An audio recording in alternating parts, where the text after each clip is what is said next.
The Tesla Model Y and Model 3 are both amazing cars and incredible deals for those looking to get into their first electric vehicle. With a wealth of information available from the main central touchscreen, there's so much the driver and front passenger can see and control. However, passengers in the back seat have been left behind as there are no controls whatsoever available in the back seat. For parents of kids who ride back there and drivers that often have rear seat passengers, all of that changes today. I have the climate and media control display screen from TLYard, which gives access to climate, media, and even passenger seat controls, all from the back seat. Let's get it installed and take it for a test. Let's drive. Let's ride.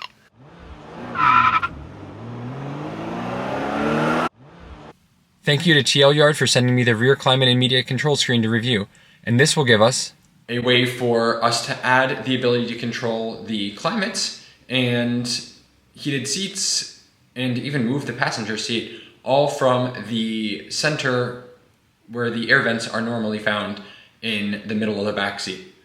And I think that this one in particular is a perfect accessory to add if you're someone like me who's got kids and often needs to move the seats back and forth to get them into the car more comfortably, or might have older kids that would like their ability to control the climate for themselves, or if you are a rideshare driver using your Tesla and would like to give your passengers riding in the back seat the ability to take more control over what they're doing. All right, so we're gonna get these opened up and installed into the car. All right, we're gonna start off by getting this open and checking out what's in the box. So here for the rear console display screen, we've got the screen itself, and this is just gonna replace the panel that we currently have there with the vents, and we're gonna reuse some of the vent parts for this. We've got the cable that is going to connect to the OBD2 computer port to get all of the data and information that is needed to display on the screen, and then be able to control the functions of the car. And then we've got this cable which is going to go all the way over to the passenger seat control hookup to be able to control that. And so then here we have the heads-up display, the X2, very minimal one, and this actually connects also to the same OBD2 port to get all of the driving information and state of charge and everything else. And then we've got just this nice little display screen which is going to go right in front of the steering wheel. Alright, so we're going to start by installing the rear display screen, and we're just going to get back here in the back of the car, and we're going to simply pull off the rear console ventilation, and it's going to come off much more easily than you might think. There's no screws or anything else that you need to detach. We're just going to simply pull it up firmly, and the clips will pop right out and it'll come off easily. All right, now we're going to take this piece and we're going to remove the vent, the USB controller, and the clips from it so that we can reuse them on the new console.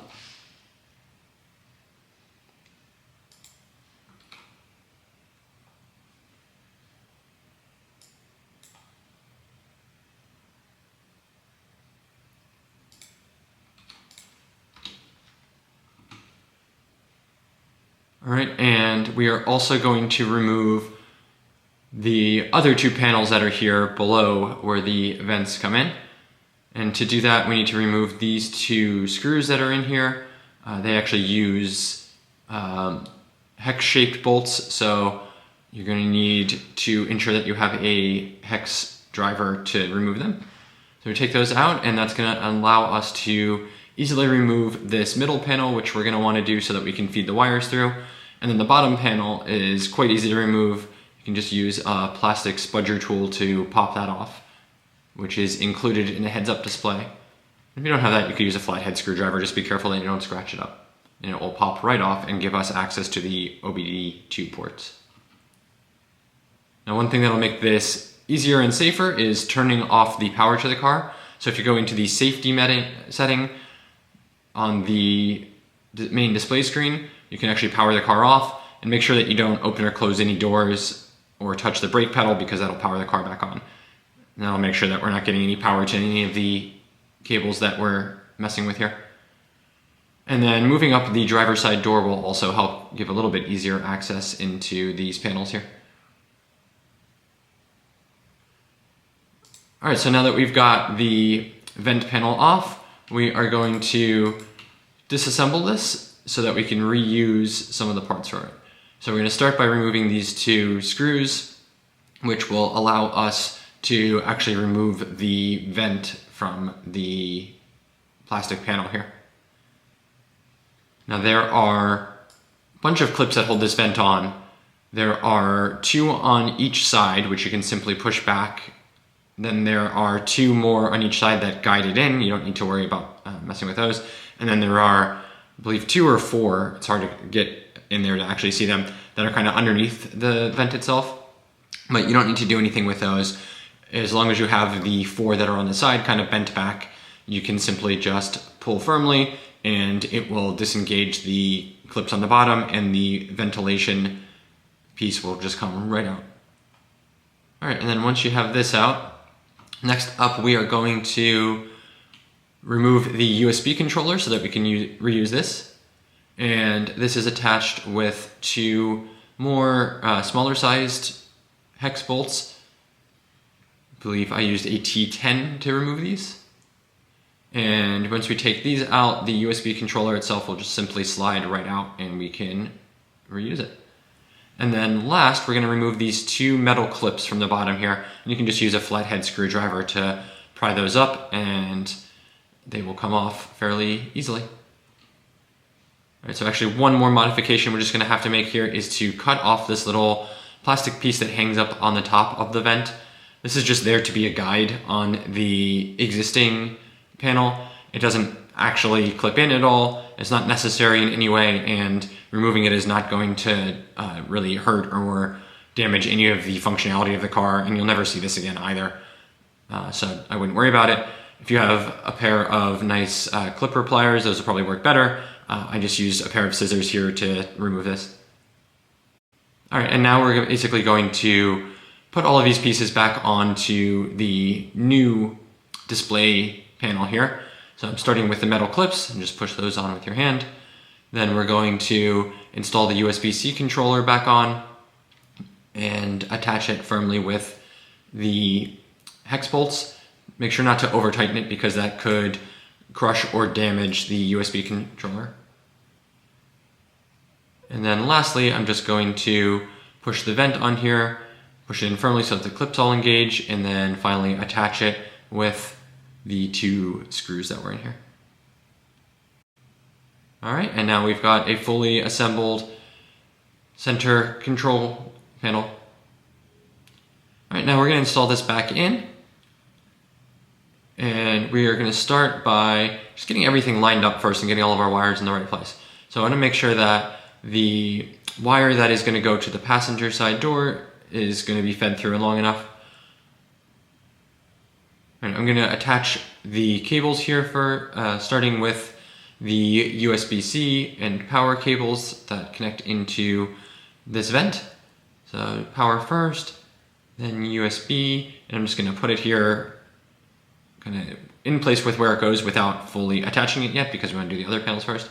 Then I'm going to attach the OBD2 ports here using this extender, and those will just simply clip in. Now I'm going to feed the wire up through and make sure that it is not blocking any part of the vent and kind of fed to the side of it. And I'm going to reattach this main panel on here, which you just need to line up and just firmly push it back in to get all of these clips back in place.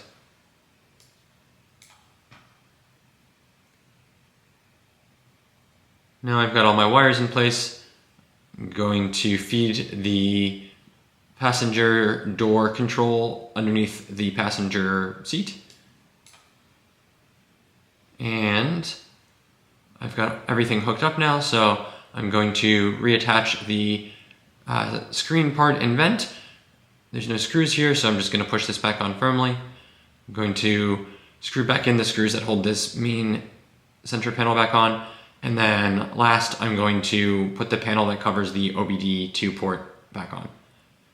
All right, now I'm going to get here underneath the passenger seat, I'm going to pull the wire up through and underneath the seat, feeding it all the way through so that it's not in the way and not going to get tangled up in my kid's feet and be pulled out. And then I'm basically just going to feed it up through the side of the seat here. And you can see that there is actually a little wire here that plugs straight into where the seat controls are. And that's what actually allows the controls to work. And what I'm going to do is just get the wire in there. I'm going to detach that and just attach that in so that our new cable for the panel is bridging the gap here so that it can also control it. Now I found the easiest way to do this, you could go all the way underneath the seat and try to release 2 screws that are in there holding this panel on. That's really difficult to reach, and I don't know how you could possibly get a screwdriver short enough in there. So instead, you just pull the side of the seat here firmly, one little clip will pop out and it'll pull out just enough that you should be able to now kind of get in there, detach the control wire, and attach it into the jumper for the console that we just installed and get that plugged in as well. Alright, so I've got those in now, and I'm just going to test that the seat controls still work, so looking good. Now we're going to go in the back and power the car back on and make sure everything is actually working. Alright, here we go. Now we're all working. You see we have this nice analog clock display. You can touch it. We have here our controls. We can turn on our fan from here. We can even put on the heated seats. And turn them all off. And we can even move our seat.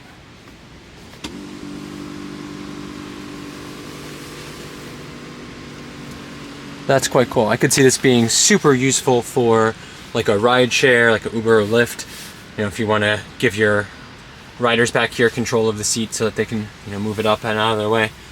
It should be good with kids too. Just make it easier for us to load and unload the seat.